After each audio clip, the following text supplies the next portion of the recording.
প্রায় সবাই আমরা মেডিসিন ইন্ডেন্ট করে থাকি, তাই মেডিসিন ইন্ডেন্ট যে প্রসেসটা আমাদের সবারই জানা, কিন্তু স্টক ক্লিয়ার মাঝে মধ্যে করতে হয় বলে আমরা অনেকেই জানি না, জানলেও ওটা ভুলে যাই। চলুন আজকে স্টক ক্লিয়ার কিভাবে করতে হয় সেটা জেনে নেওয়া যাক। প্রথমেই আমাদের চলে যেতে হবে ইস্যুতে গিয়ে স্টক ক্লিয়ারেন্সে ক্লিক করতে হবে। স্টক ক্লিয়ারেন্সে ক্লিক করার পর সিলেক্ট ক্যাটাগরিতে ক্লিক করতে হবে। এখানে আমরা ড্রাগ সিলেক্ট করে নেব। এরপর চলে যাব সিলেক্ট ইন্ডেন্ট টু ইউনিট। ওখানে ক্লিক করার পর চলে আসবে consume, damage, expire stock out এবং ডিস্ট্রয়।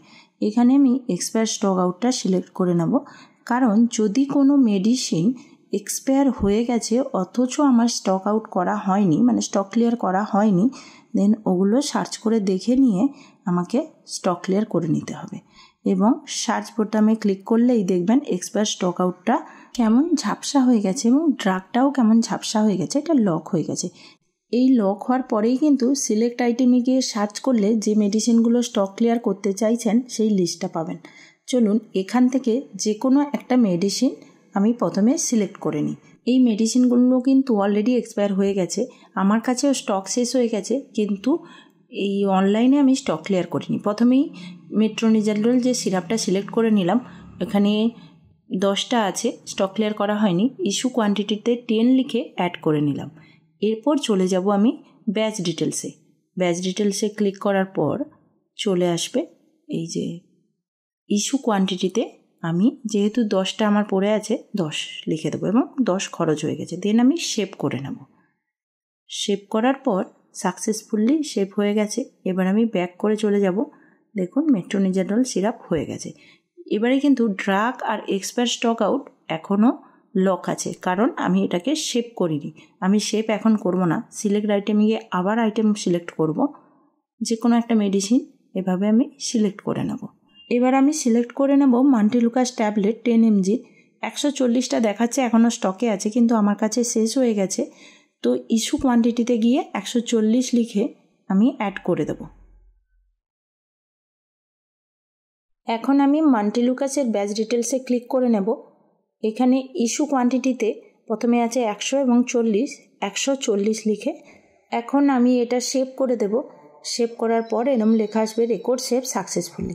এবার ব্যাক করে আগের জায়গায় ফিরে যাব। দেখুন মন্টেলুকাস এবং মেট্রোনিডাজল সিরাপ হয়ে গেছে। এখনও কিন্তু ড্রাগ এবং এক্সপায়ার স্টক আউট লক আছে, তো আবার সার্চ করে সেম প্রসেসে আবারও আমি একটা মেডিসিন অ্যাড করে নিয়েছি। তো সমস্ত মেডিসিন আমার অ্যাড করা হয়ে গেছে। এরপর এখানেই যে সেভ এবং রিসেট আছে, এই সেভ অপশানে ক্লিক করলেই সমস্ত মেডিসিনগুলো সেভ হয়ে যাবে এবং রেকর্ড সেভ সাকসেসফুলি দেখাবে। এই দেখানোর পরেই কিন্তু সিলেক্ট ক্যাটাগরি খুলে গেছে এবং সিলেক্ট ইন্ডেন্ট টু ইউনিট খুলে গেছে।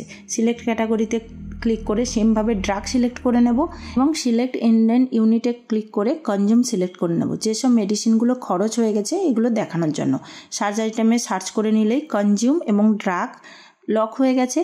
ড্রাগ এবং কনজিউম লক হয়ে গেলে সিলেক্ট আইটেমে সার্চ করলেই আমরা কিন্তু এই মেডিসিন লিস্টগুলো পেয়ে যাব। এই মেডিসিন লিস্ট থেকে যে কোনো একটা মেডিসিন আমি সিলেক্ট করে নিচ্ছি। প্রথমেই ওআরএস পাউডার সিলেক্ট করে নিলাম। এখানে 1300 আমার ইন্ডেন্ট করা আছে। এবারে ইস্যুতে গিয়ে আমার 200 খরচ হয়েছে, তাই 200 দেখিয়ে নিলাম। ইস্যুতে 200 লেখার পর আমি অ্যাড অপশানে গিয়ে অ্যাড করে নিলাম। অ্যাড করার পরেই এই যে ব্যাচ ডিটেলস আছে এখানে ক্লিক করলাম। ব্যাচ ডিটেলস ক্লিক করার পরেই এই পুরো যে ইন্ডেন্ট করা হয়েছে তার অপশান চলে এসেছে। প্রথমে আমার যেহেতু 200 খরচ হয়েছে, তো প্রথমের ঘরে 200 লিখলাম, কারণ যেগুলো নিয়ার এক্সপায়ারি সেগুলো কিন্তু আগে থাকে এবং যেগুলো পরে এক্সপায়ারি আছে, দূরে এক্সপায়ারি, সেগুলো নিচের দিকে থাকে, তো উপরেই আমি অ্যাড করলাম। এরপর সেভ অপশানে গিয়ে সেভ করে দিলাম। সেভ করার পরে ব্যাকে চলে আসার পরেই দেখুন ওআরএস সিলেক্ট হয়ে গেছে। এখন কিন্তু ড্রাগ এবং কনজিউম লক আছে, তো সিলেক্ট অপশানে গিয়ে আবারই ড্রাগ সিলেক্ট করে নিলাম। প্রথমে অ্যামিট্রিপ্টোলিন করলাম, তো অ্যামিট্রিপ্টোলিন আমার যেহেতু পুরো শেষ হয়ে গেছে, এরপর চলে গেলাম অ্যামলো 10 ক্লিক করার পর 200 আছে, তো ইস্যু কোয়ান্টিটিতে আমার 100 খরচ হয়েছে, আমি 100 লিখে দিলাম। দেন অ্যাড অপশানে চলে গেলাম। অ্যাড করার পরে ব্যাচ ডিটেলসে চলে গেলাম। অ্যামলো 10-এর ব্যাচ ডিটেলসে যাওয়ার পর অপশান দেখাচ্ছে এখানে 200, কিন্তু আমার 100 খরচ হয়েছে, তাই আমি 100 দেখিয়ে দিলাম। 100 দেখানোর পরে সেভ অপশানে গিয়ে সেভ করে নিলাম। রেকর্ড সেভ সাকসেসফুলি হয়ে গেছে। এখন ব্যাকে চলে আসলাম।